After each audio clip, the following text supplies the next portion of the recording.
Puluhan mahasiswa dari BEM FKIP, Paperta Unsil, serta Indonesia Green Movement atau IGM geruduk kantor DPRD dan Balai Kota pada Rabu 11 Juni 2025. Aksi ini dilakukan untuk adanya penanganan yang baik mengenai masalah pencemaran lingkungan di TPA Caingir. Hingga kini Dinas Lingkungan Hidup dan Pemkot Tasikmalaya belum bisa mengatasinya. Bahkan sumber air di daerah tersebut masih tercemar dan juga bau. Untuk informasi selengkapnya, saat ini kami telah terhubung bersama wartawan kami dari Tribun Priangan, ada Jainal Abidin. Rekan Jainal, silakan laporan Anda. Ya, Alinda izin melaporkan puluhan mahasiswa dari BEM FKIP dan Paperta Unsil serta Indonesia Green Movement menggeruduk kantor DPRD dan Balai Kota Kota Tasikmalaya pada Rabu 11 pada kami Rabu 11 Mei 2025. Aksi ini dilakukan untuk menuntut kasus pencemaran lingkungan akibat TPA Ciangir yang ingin segera diselesaikan oleh Dinas Lingkungan dan Pemkot Tasikmalaya. Padahal kasus ini sudah berlarut-larut, namun dari pihak Dinas Lingkungan Hidup maupun Pemkot Tasikmalaya sampai saat ini belum ada penyelesaian, yakni soal tentang kolam limbah yang memang bocor ke aliran sungai warga hingga kolam kolam ikan warga terdampak sampai pencemaran aliran sungai yang memang kerap digunakan oleh masyarakat sekitar untuk mencuci mencuci maupun menyiram tanaman di wilayah tersebut. Menurut koordinator aksi Muhammad Rafi Paja, memang yang dilihat banyak persoalan di TPA Ciangir. Tapi yang kita angkat tentang pencemaran belum usai direfleksi pada hari lingkungan.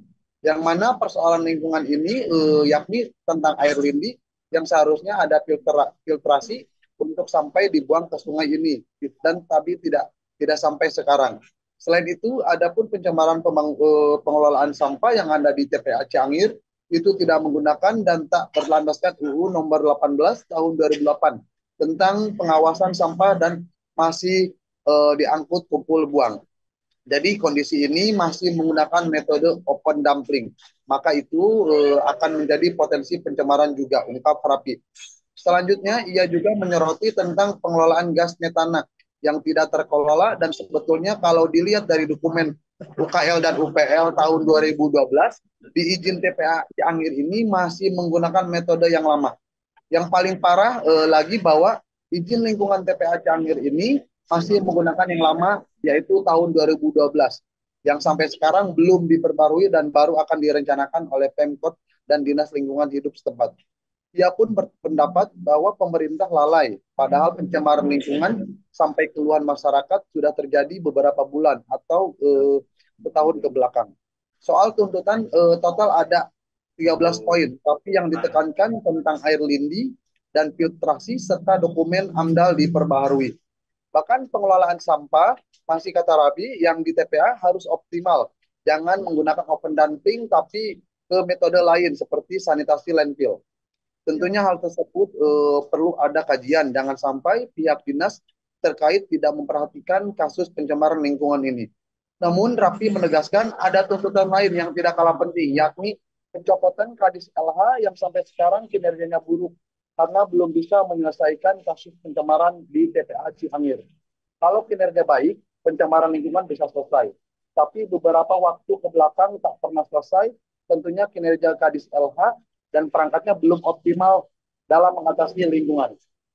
Pasca aksi puluhan mahasiswa ini, pihak Komisi 3 pun akan melakukan pemanggilan terhadap Dinas Lingkungan Hidup Kota Tasikmalaya. Menurut Ketua Komisi 3 DPRD Kota Tasik, Anang Sapaat menjelaskan bahwa pihaknya telah melakukan sejumlah langkah sejak Januari untuk menangani persoalan IPAL di TPA Ciangir. Ia pun menyebut kendala utamanya adalah ketersediaan anggaran untuk pengadaan mesin IPAL yang tidak sesuai. Sejak awal tahun kami sudah turun ke lapangan dan berkoordinasi dengan Dinas Lingkungan Hidup. Masalahnya mesin IPAL yang dibutuhkan tidak tersedia karena keterbatasan anggaran. Anang juga bakal menanyakan kembali progres penanganan terhadap pengelolaan TPA Ciangir karena sebelumnya pihak DPRD sudah melakukan pemanggilan. Kami terus menanyakan perkembangan setiap bulan dan pada tanggal 14 Juli nanti kami akan memanggil kembali Dela untuk update progres penanganannya. Demikian Alinda yang kami dapat laporkan dari Kota Tasikmalaya. Baik, terima kasih rekan Jainal Abidin untuk laporan Anda dan selamat bertugas kembali.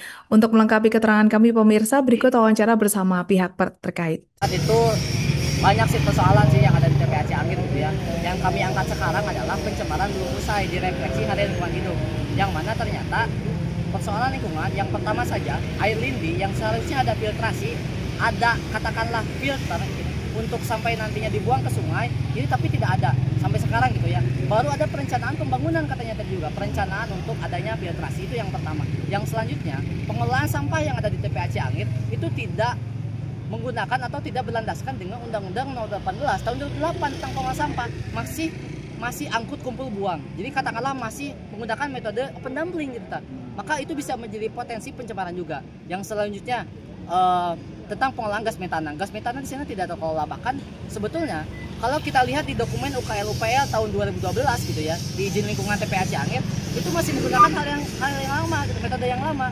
Padahal sebetulnya di dokumen 2012 itu ada. Sebetulnya yang adik-adik tadi yang auden itu dialog, sebetulnya 10 poin tertunda itu beberapa poin sudah dilakukan. Salah satunya adalah penutupan pabrik sudah sejak September itu tuh.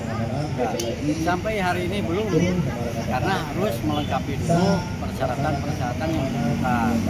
Itu yang pertama. Terus yang selanjutnya mengenai pencemaran. Download Tribun X sekarang, menghadirkan lokal menjadi Indonesia.